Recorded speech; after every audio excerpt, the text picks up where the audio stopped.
প্রবাসীদের ভোটাধিকার নিশ্চিতে শুরু হওয়া ডিজিটাল ভোটার নিবন্ধন কার্যক্রমে ব্যাপক সাড়া মিলেছে মালদ্বীপে।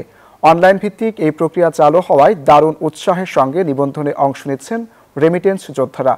দেশটিতে মাত্র 2 দিনেই নিবন্ধন করেছেন 1,500-এর বেশি প্রবাসী বাংলাদেশি। মালদ্বীপ থেকে ইমরান তালুকদারের পাঠানো তথ্যচিত্রের ডেস্ক রিপোর্ট। বিদেশে থেকেও জাতীয় নির্বাচনে অংশগ্রহণের সুযোগ করে দিতে প্রবাসীদের জন্য মালদ্বীপে জাতীয় পরিচয়পত্র নিবন্ধন এবং ভোটার তালিকাভুক্তির কার্যক্রম চলছে। তবে এনআইডি না থাকায় অনেক প্রবাসী নিবন্ধন করতে পারছেন না। এই পরিস্থিতিতে পাসপোর্ট দিয়ে ভোটার নিবন্ধনের সুযোগ দেওয়ার দাবি জানিয়েছেন তারা।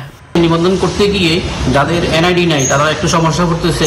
পাসপোর্ট দিয়ে যদি নিবন্ধন করার সুযোগ দেওয়া হতো তাহলে আরো ভালো হতো। আর সবাইকে আহ্বান করবো, আপনারা যার যে অবস্থান থেকে মানুষকে সহযোগিতা করুন এবং নিজে ভোট দানে উদ্বুদ্ধ হন, নিজে রেজিস্ট্রেশন সম্পন্ন করুন। প্রবাসীরা যাতে সহজে অনলাইনে নিবন্ধন করতে পারেন সেজন্য মালদ্বীপ বিএনপি সহ বিভিন্ন সংগঠন postal board BD apps download ও ব্যবহার করতে প্রবাসীদের সহযোগিতা করছেন। পাশাপাশি বাংলাদেশ ফোরাম মালদ্বীপের নেতৃবৃন্দ ভোটার নিবন্ধনে প্রবাসীদের উৎসাহ দিচ্ছেন।